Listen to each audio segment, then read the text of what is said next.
The fluorescent lights in conference room B hummed with the same frequency as the anxiety building in my chest. I'd sat in this room hundreds of times over 15 years, but never like this. Never with HR Director Patricia Harrison refusing to make eye contact and senior partner Paul Brennan sliding a manila folder across the table like he was serving divorce papers. "Mark," Patricia began, her voice carrying clinical detachment, "we need to discuss some irregularities we've discovered in the Morrison Trust account." The Morrison Trust. My biggest client for 3 years. The account that had earned me my promotion to senior architect. I felt my stomach drop but kept my hands steady. "What kind of irregularities?" Paul leaned forward, his silver hair catching the harsh light. $80,000, Mark, missing from the client fund over the past 4 months. Every transaction traced back to your access codes, your digital signatures. The words hit like physical blows. My access codes, digital, signatures I'd never created. "That's impossible," I said, but I could see they'd already written me off. Paul opened the folder, revealing spreadsheets I'd never seen. Bank transfers bearing my electronic signature. Withdrawal authorizations with my employee ID. Transaction logs showing activity during times I remembered being elsewhere. "We've been conducting a quiet internal audit," Patricia continued. "The evidence is overwhelming. The board has asked me to place you on immediate administrative leave pending investigation." My phone buzzed. A text from Julia. "How's your day going? Thinking of you." The irony wasn't lost on me. My wife checking in while my world crumbled. Julia, who'd joined the firm as project coordinator 6 months ago. Julia, who'd been so supportive of my career, so interested in my work. "I want to see everything," I said. "Every document, every transaction log. This is wrong." Paul's expression didn't change. "You'll have access during the formal investigation. Right now, we need your badge, keys, and laptop." I'd built half the systems they were using to crucify me. Someone had used that knowledge against me, and they'd been surgical about it.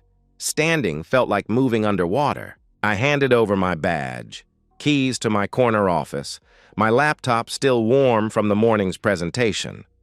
The walk through the office felt like a funeral procession. Conversations stopped as I passed.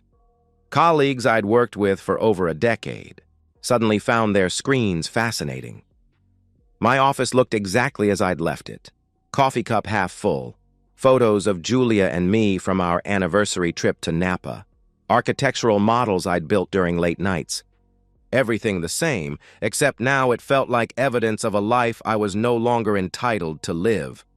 I grabbed personal items, photos, a book, my father's vintage slide rule. Everything else belonged to someone else now.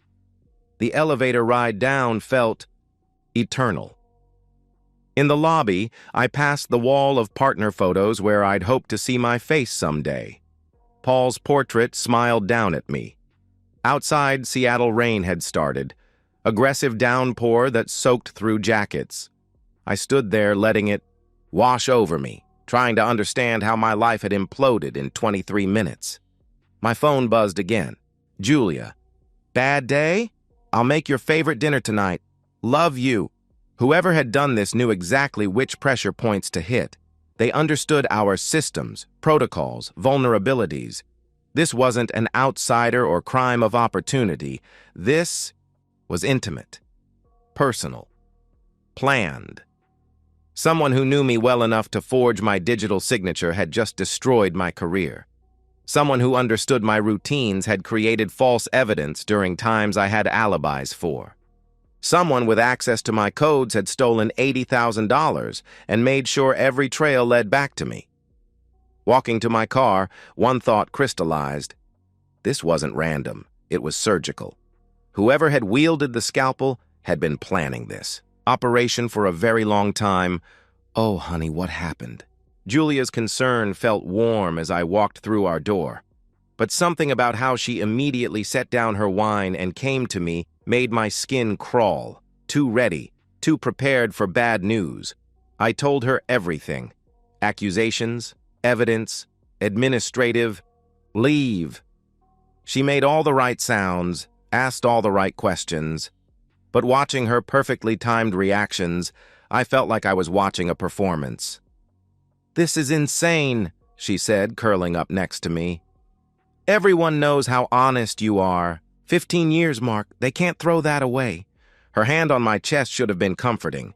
Instead, it felt like she was checking if my heart was still beating, still fighting. "I need to review everything from scratch," I said. "There has to be an explanation." "Or Paul's finally showing his true colors," Julia interrupted. "I've seen how he looks at your success, Mark. Takes credit for your ideas. Maybe this is his chance to eliminate competition." Hearing Julia voice it felt wrong, too convenient, like she was steering me toward a conclusion she wanted me to reach. I spent 3 days in my home office, methodically dissecting the accusation like debugging faulty code.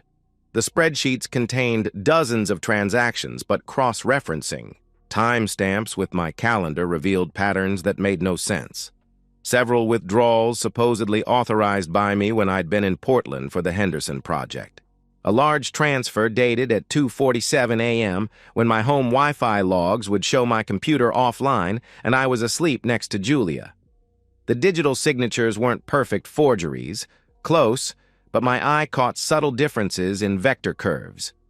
Whoever created them understood my signature's basic structure, but missed micro-variations I'd developed over years of signing architectural drawings.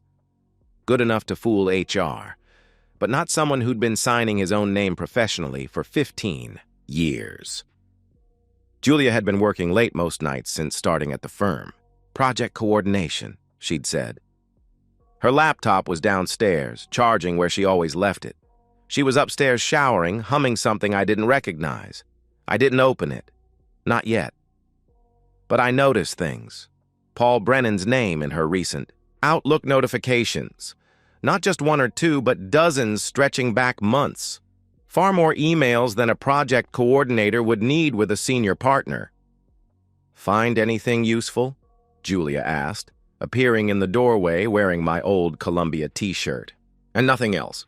6 months ago, the site would have stopped my investigation cold. Now I wondered if she'd chosen the outfit strategically." "Getting there," I said, closing her laptop without looking. Just trying to understand the timeline.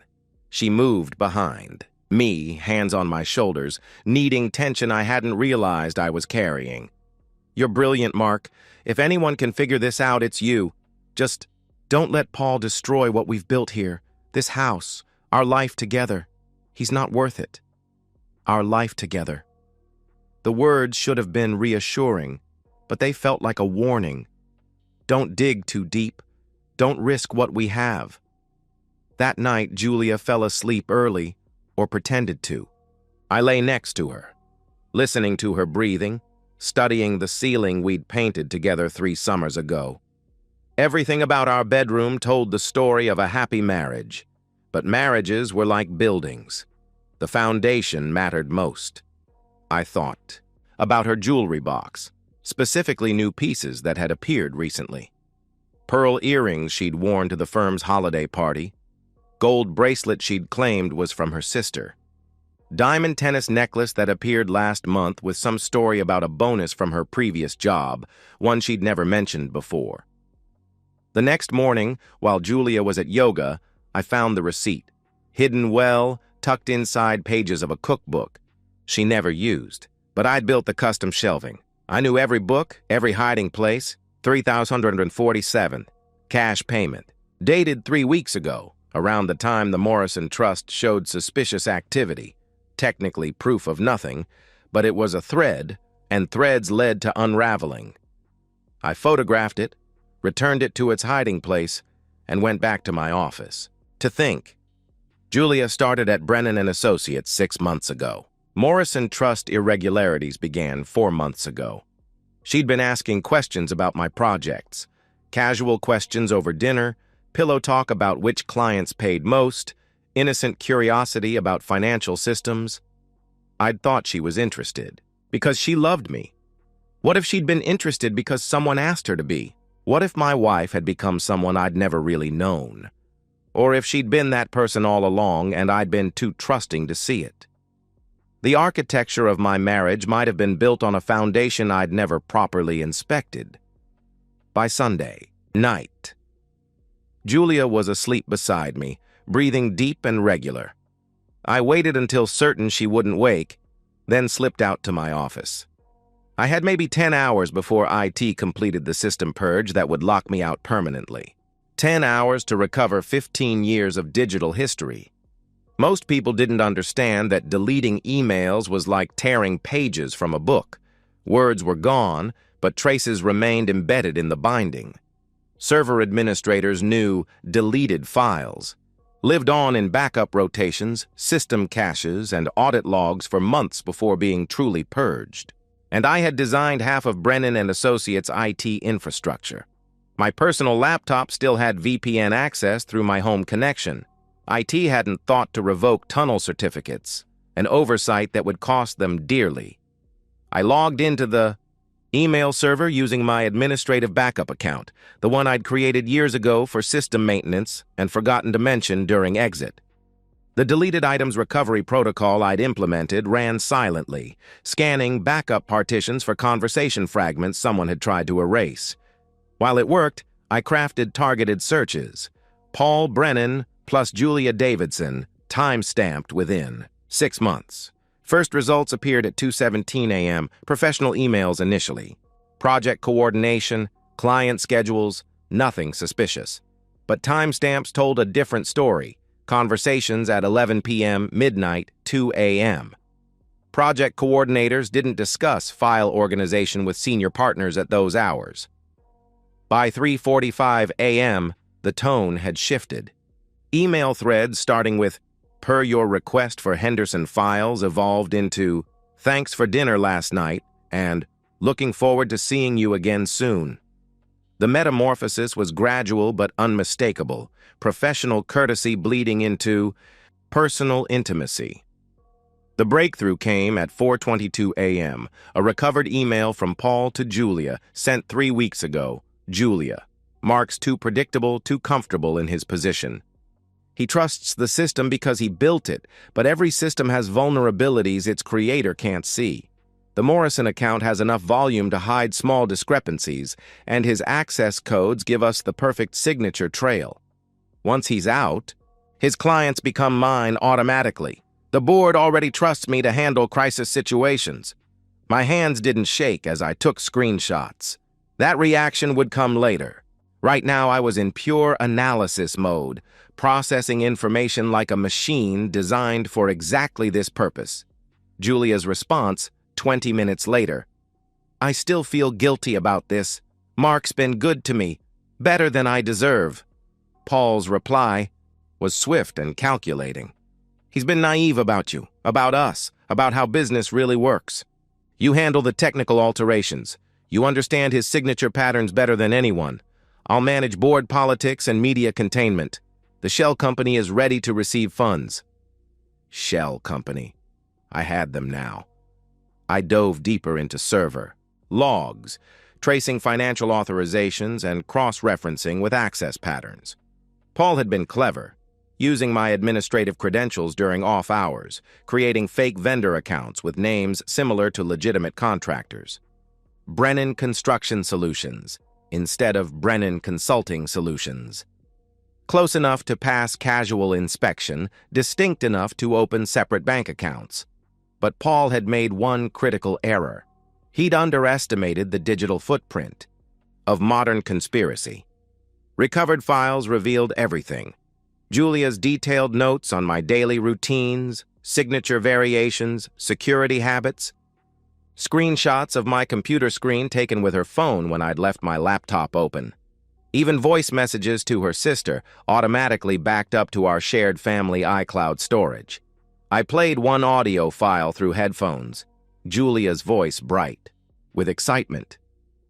"Sarah, you won't believe how easy this is. Mark thinks I'm interested in his work because I love him.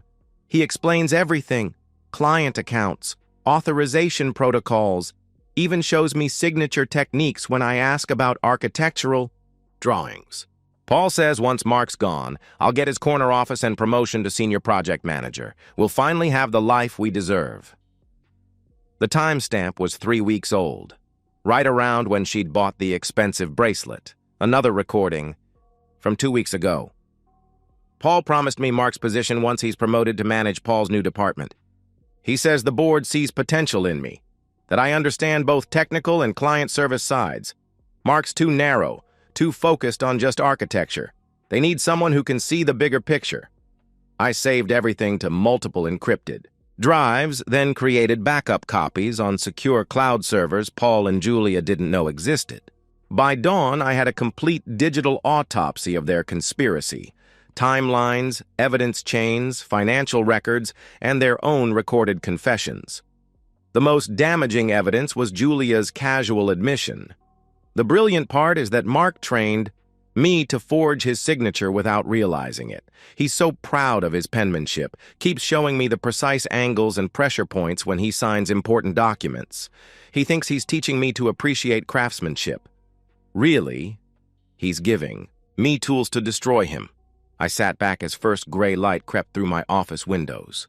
Outside, the city was waking up, people starting another day in lives that made sense. Inside my house, I now had everything needed to dismantle the two people who'd tried to dismantle me. The question wasn't whether I could destroy them. The question was how completely, how publicly, and how permanently. I powered down my laptop, encrypted the drives, and went upstairs to shower before Julia woke up. In a few hours, I had meetings scheduled with a forensic accountant and a divorce attorney. Not because I was ready to act, but because I wanted to understand every weapon in my arsenal before deciding how to use them. Some people built with blueprints, others built with lies. I was about to show them the difference. The boardroom at Brennan & Associates hadn't changed since I'd started here 15 years ago. Same mahogany table, same leather chairs, same oil painting of the founder overlooking. Everything like a stern grandfather. What had changed was my perspective. Today, I saw it as a courtroom, and I was walking in with evidence that would serve as both defense and prosecution. Paul had called the emergency session for 10 a.m. sharp, exactly 1 week after my suspension. Quick resolution, he'd told the board. Minimize. Disruption to client relationships. Protect the firm's reputation. Demonstrate decisive leadership during crisis. I arrived 5 minutes early, carrying a leather portfolio containing printed copies of everything I'd recovered. The board members were already seated. Margaret, CFO, Robert Hayes, Senior Partner Emeritus, Dr. Elizabeth Morrison, whose trust fund was at the center of this, and Thomas Brennan, Paul's father and firm founder.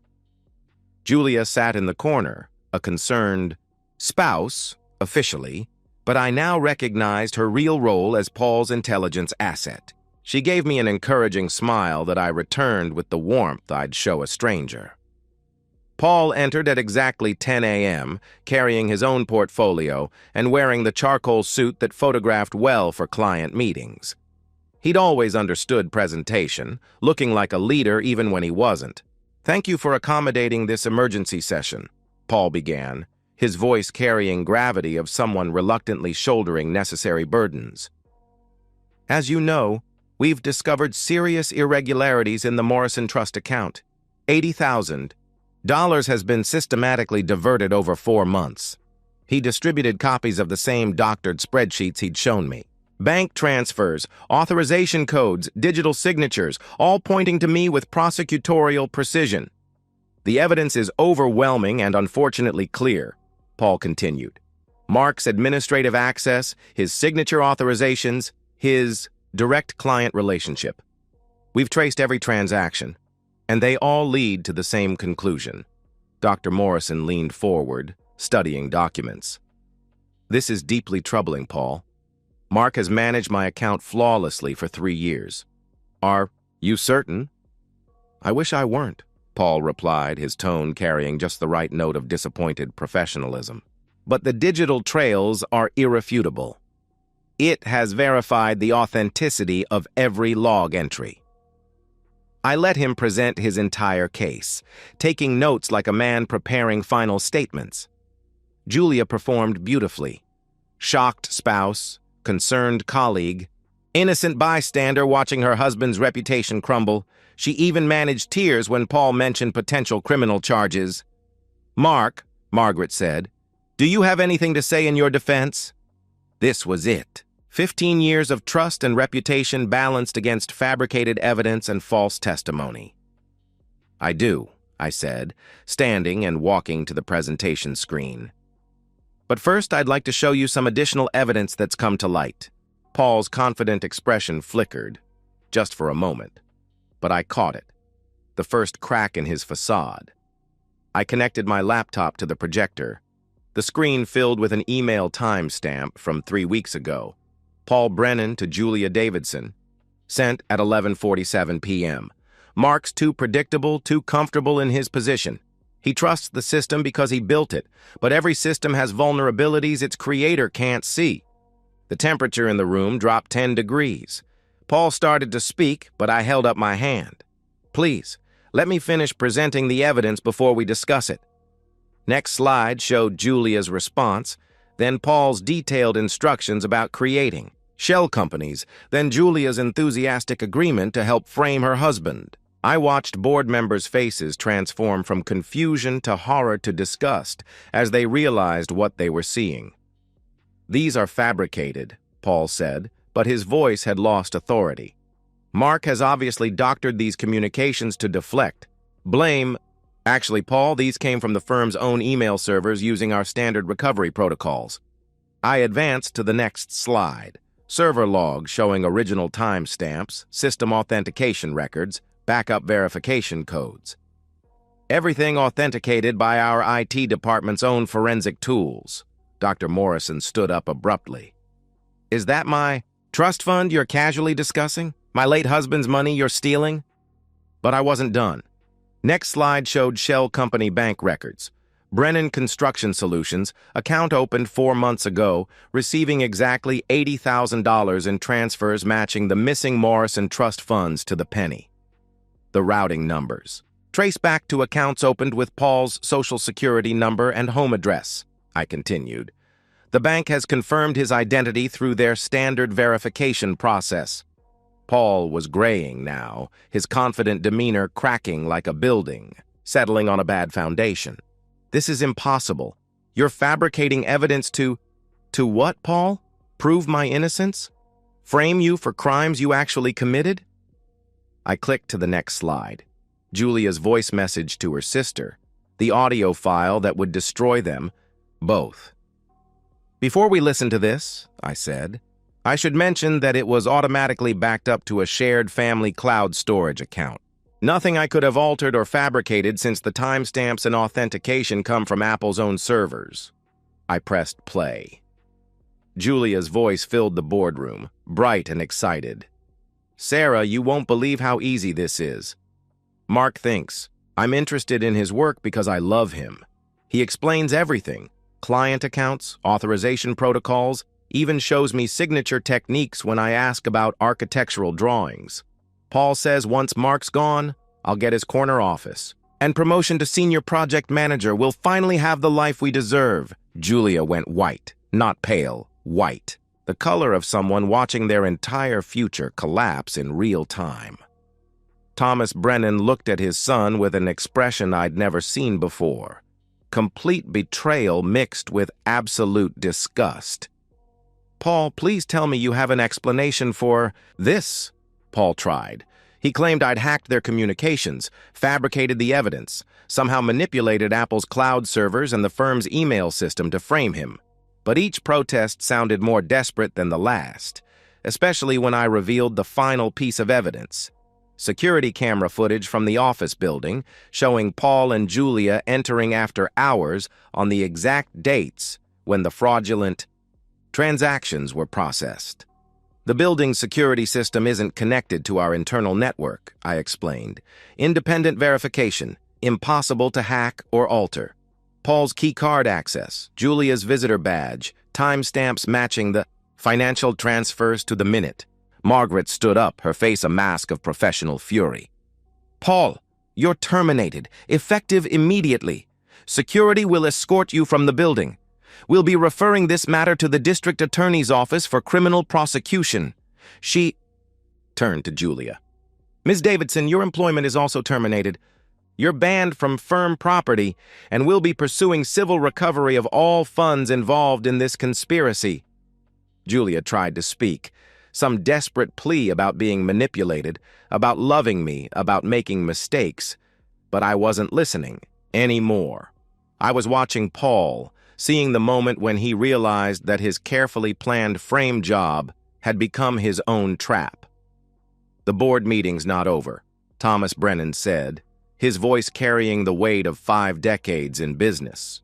We need to discuss Mark's position going forward. What followed felt surreal. Not just vindication, but elevation. Senior partner, Paul's office, Paul's salary, Paul's client relationships. The board didn't just want to make things right. They wanted to ensure that something like this could never happen again. And they believed the best way to do that was to put someone in charge who'd already proven he could defeat such schemes. 2 hours later, I was sitting in Paul's former office, my office now, watching through the floor-to-ceiling windows as security escorted them both to the parking garage. Paul walked with his head down, his career and reputation destroyed. Julia kept looking back at the building, maybe hoping to see me watching, maybe hoping for some sign that this was all a mistake. I gave her nothing. No gestures, no acknowledgement, no final moment of closure. She'd made her choices, and now she would live with the consequences. The rain had started again outside my new corner office, but inside, everything was perfectly clear. 6 months later, I sat in my corner office watching the Seattle skyline transform as another high-rise topped out in the distance. Brennan and Associates had been through what the business press called a leadership transition, though those who lived through it knew it had been controlled demolition followed by careful reconstruction. The firm was thriving. Client billings up 18%, 12 new architects hired, and the Morrison Trust had grown to become our signature project. Dr. Morrison had been so impressed by how I'd handled the crisis that she'd recommended us to 3 other family foundations. Paul's legal troubles had multiplied like structural cracks under pressure. Initial embezzlement charges led to investigations of previous projects, uncovering a pattern of small-scale fraud going back years. His wife had filed for divorce and taken everything in their settlement after learning about Julia. Not just the affair, but the cold calculation with which he'd destroyed his marriage, along with my career. He was facing 8 to 12 years in federal prison. Julia's situation was more pathetic. Criminal charges had been dropped in exchange for her testimony against Paul, but she'd been blacklisted from every architectural firm in the Pacific Northwest. My private investigators' reports showed her living with her sister in Spokane, working retail at a furniture store. Paul had abandoned her the moment his own world collapsed. The divorce had been finalized in record time. When your soon-to-be ex-wife's attempted embezzlement is classified as dissipation of marital assets, you tend to keep everything. The house, investments, even her jewelry collection, all legally mine now. I'd sold most of it. Proceeds went to a legal defense fund for fraud victims. My phone buzzed with a text from an unknown number. Mark, please. I know I don't deserve forgiveness, but I need to explain. Paul manipulated me. I never stopped loving you. Can we talk? Julia. She'd been trying to contact me for months through blocked numbers, fake email accounts, messages passed through mutual acquaintances. Always the same theme. Manipulation, regret, claims that Paul had somehow forced her into betraying me. I deleted the message without reading it completely. Some structures, once demolished, should never be rebuilt. The knock on my office door interrupted my thoughts. Sarah, our new project coordinator, entered with files I'd requested. She was competent, professional, and most importantly, had no personal relationship with any senior partners. I'd learned the value of maintaining proper boundaries. The Henderson approval came through, she said. placing the folder on my desk. Construction can begin next month. Excellent. And the Morrison Trust expansion? Dr. Morrison wants to move forward with the full campus design. She said finding an architect who actually protects his clients' interests is rarer than she'd expected. After Sarah left, I returned to reviewing blueprints for our biggest project yet, a sustainable housing development that would employ 60 people and house 300 families. Real construction, building something meaningful instead of tearing down other people's lives. My wedding ring finger was bare now, a small white band of skin, the only remaining evidence of 5 years of marriage. I'd stopped noticing it weeks ago, the same way you stop noticing when chronic pain finally ends. My computer chimed with another message from Julia. I see your success in the news. I'm proud of you. I know you probably hate me, but I want you to know that what we had was real, even if I lost sight of it. I hope someday you can forgive me. This time I didn't delete it immediately. Instead, I studied it like a structural engineer examining a building plan, looking for load-bearing elements versus decorative facades. The apology contained the same fundamental flaw as the original betrayal. The assumption that her feelings mattered more than her actions, that intention could somehow retroactively justify betrayal. I deleted the message and blocked the number. Outside, the Seattle skyline continued its endless process of demolition and construction, old mistakes being replaced by new possibilities. My phone buzzed one final time, not Julia, but my assistant, confirming tomorrow's meeting with the city. Planning committee? We were proposing a mixed-use development that would revitalize a neglected neighborhood, bring in local businesses, and create affordable housing. Real architecture. Building something that mattered, something that would last, something that made the world better than it had been before. Tomorrow would bring new projects, new challenges, new opportunities to create something meaningful. But tonight, I'd enjoy the view from my corner office, watching the city lights reflect off the rain-slicked streets, secure in the knowledge that some structures, once properly built, could weather any storm. The architecture of betrayal had been complex, carefully planned, and ultimately self-defeating. The architecture of aftermath was simpler.